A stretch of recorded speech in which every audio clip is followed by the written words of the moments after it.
All right, I'm here at Ananda Finden with Daniel Sim, who's clinical nurse consultant, and Kavita Saini, who's clinical nurse here. So just an informal chat about how life at Ananda is at the moment. Obviously going through some interesting times with COVID-19 and the new standards. So just starting with Daniel, how long have you been at Ananda and what's been your journey with Ananda so far? Long journey, roughly 10 years now. So I joined Ananda after graduated as RN. Slowly I promoted to this position. So 10 years. 10 years? Not long, not short. And how long have you been CNC? 3 years?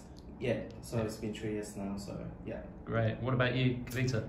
It's been 5 years with Ananda as RN and a few months as a CN. So this July I will complete 1 year as a CN. 1 year as a CN in July. Yes. Oh, okay, that's gone quickly. And how have you found that first year as a CN? Challenging, but worked with Daniel. He is a great leader and good mentor.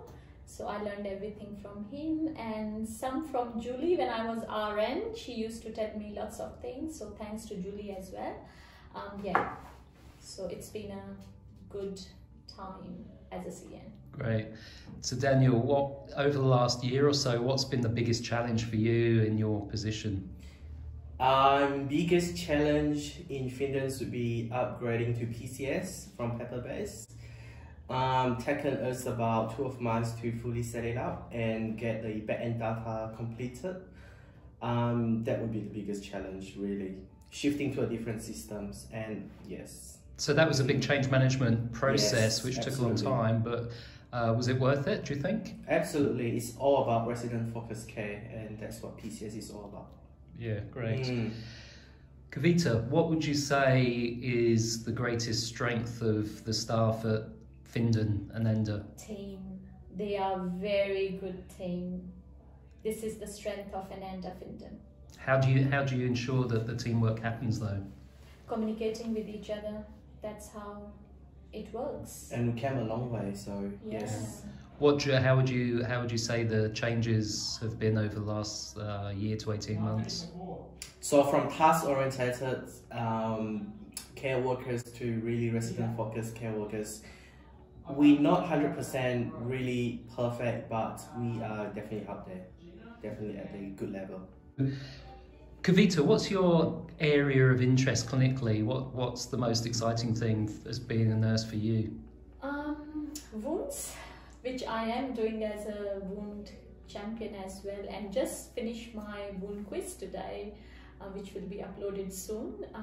So yeah, it's always an interest. When I was in community as well, I was into the acute RN wound care nurse, so it has given very good opportunity to develop that skill. Daniel, what are your major interests? There's a few aspects, but really recently pick up the champions in palliations and PANS. So having the quality care when they reach the end of their life, giving them a good standard of care is really something that I think it's a blessing for all the staff to able to do that, and the family will really appreciate that as well, yes. So you mentioned you're both clinical care champions, and obviously we're trying to encourage all our staff, all our nurses at least, to be clinical care champions in a small area so they can hopefully take some of that burden off of you guys as well. What do you think, how do you think the COVID-19 situation over the last 3 months has affected how you've worked? It's a new way of living, new way of working. Yeah. Yes. Yeah.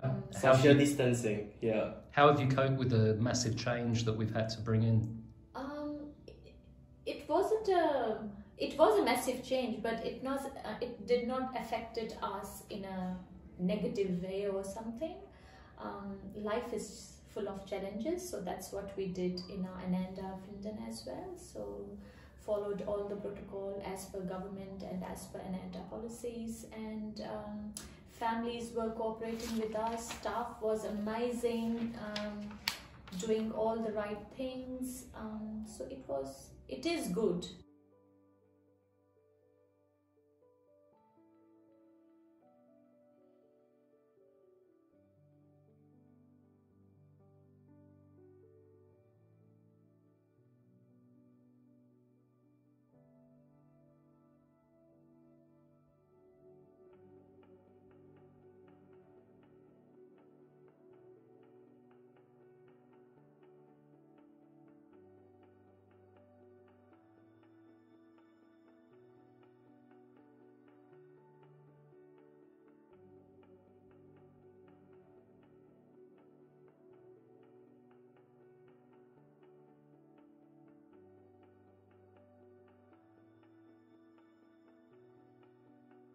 in a good way. Yeah. Working as a team. Yeah, how have the staff, what's been the morale of the staff? Because obviously they were quite nervous in the early stages.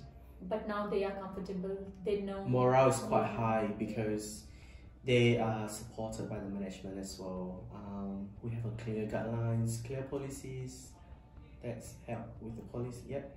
Great. Let's just talk, because the aged care standards which came in July, we were working very hard to transition to, and that's sort of, in a way, taken the back seat because of COVID, but we will be visited at both sites soon.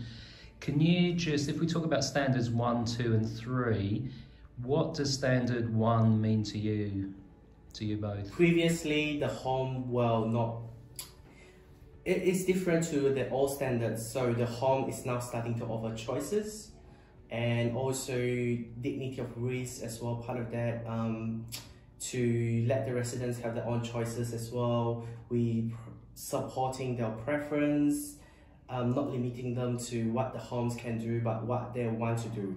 Yeah. But before this new standard, we were already doing that. Yes. So it wasn't a big change for us because we always gave choices to Yes. residents. They have their own menus Yes. even before coming the new Yes. standard.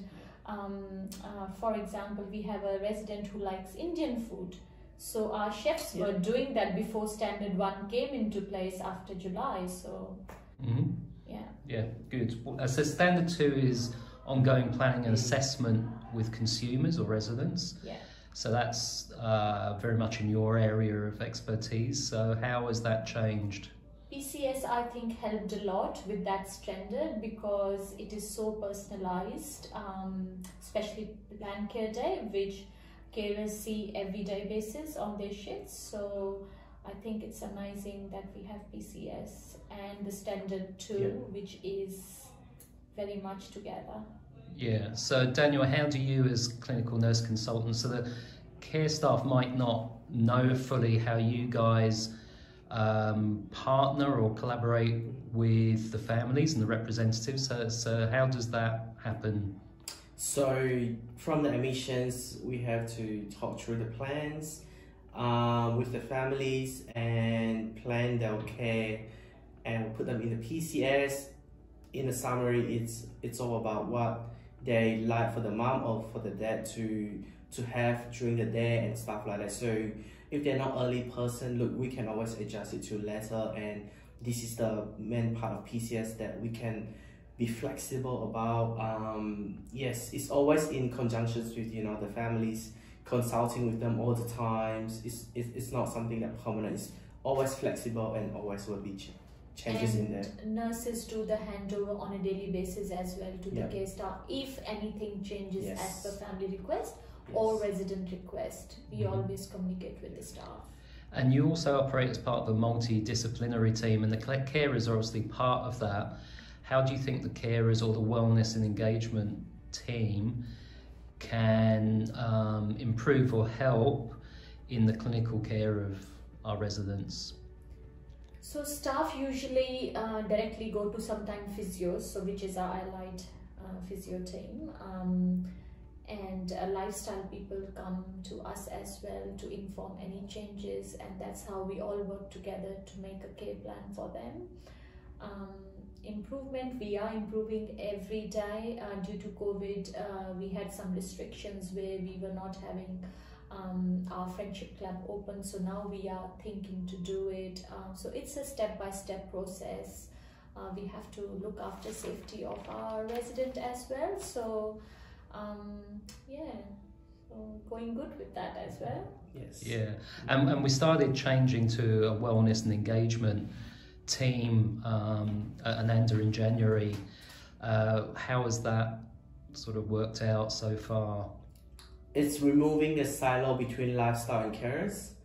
So a carer can be chatting to a resident. That's also part of engagement activities. It doesn't have to be carers doing care work. I'm not talking to you today. It's lifestyle job. It's not about that. It's about what they do is also part of engagement activities to the residents, like chatting to them and also talking about Christmas or whatever events coming up as well. That's part of engagements. Yes, under one roof. So lifestyle and carers. Yeah, yeah. So, and about knowing our residents more, like us all knowing our residents as well as we can. Yeah. No, that's great. So just what does quality mean to you? What does quality look like, and where do you think Ananda Findon in particular is doing well in that area? Quality for me is holistic care. It has to be everything. I think we're doing quite well with PCS and having that for about a year, more than a year now. I think staff are getting used to the systems. So in PCS we work a lot with the families about plan care there and stuff, so we can customize them to families' preference. That part of holistic care is we're looking after their care and also their preference, their social life and everything. So it's about everything. Yeah. Yes, And the continuous quality. improvement Yes, is yeah. a very good thing here, where we did Ban-Marie. We had a staff trainer, which is a blessing, a good communication between the management and the staff on the floor, which is helping us a lot, doing auditing where we know where we need to improve. That's how we do our CIs, so that is really good, and these all comes under our quality as a Findon work. So for someone who doesn't understand, what do you mean by what's the importance of continuous improvement? To grow as a business. There's no end to the tunnel, I guess. Yeah. It just keep moving and getting better and better. There's room for improvement. I'm sure there's always every day. Yeah. So yes, So there's no limits. pick up and do something about it and Yeah. get improved. Yeah. So a final message how's things at Findon, and what do you look forward to in the next 6 months to a year? For Findon, I think for next 6 months, really, I think the homes will be. We're hoping to hit 100% with all the staff, fully understanding resident focused care, how they're gonna operate on daily basis, focusing on residents, not task oriented, and do really provide really good care, and evidence in PCS. Yeah, and onto the clinical side, it will be more evidence-based practice when it comes to supporting our resident in memory support unit or supporting a resident with nutritional needs. Everything we are trying our best to have evidence-based practice, whether it's a palliative care or wound care or emotional support. And so standard 3 is around clinical care and evidence-based or best Yeah. practice care. So we haven't actually mentioned the last year. You guys have been very instrumental in our partnership, which has been at both sites with Dementia Training Australia. So how would you say over the last year or so, staff understanding of evidence-based dementia care has gone? Very good, actually. Staff has shown lots of improved activities Yes. with them. Even the way of talking to the resident in our memory support unit has been changed a lot since we did these trainings. The second training we did is on antipsychotic medications, which is we done huge changes in our medications, especially in memory support unit, which has shown very good outcomes. Few residents are more alert now. They talk, they laugh, they smile. So it's a long very way. positive outcome. And Daniel, you led the responsive behaviours consultancy. So do you think the care staff benefited from that?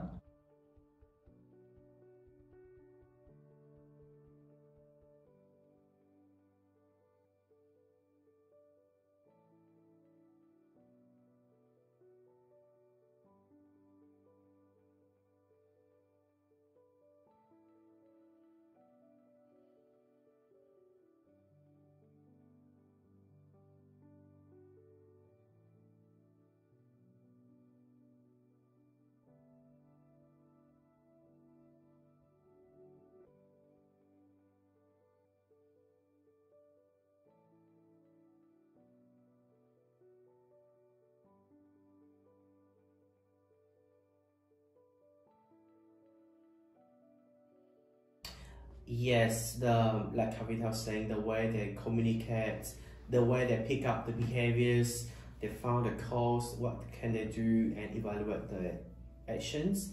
I think we came a long way, and Still we're a long journey. and we're going to have more champions, cascade the training down to more champions and more champions across the home. Literally everyone will be a champions, and that would be ultimate goal for Findons. Yes. Great. All right, well, thanks for your time. And finally, we have David's joke of the day. So what's been your favourite David joke of the day so far? I never get these jokes, so I would not comment anything. I think the on funniest that. part is we never get it. Okay, I'll leave you. How do we finish after a joke? What do we say? Boom boom. Boom, Yes, boom. boom, boom. Thanks. See you later. Thanks. Thanks.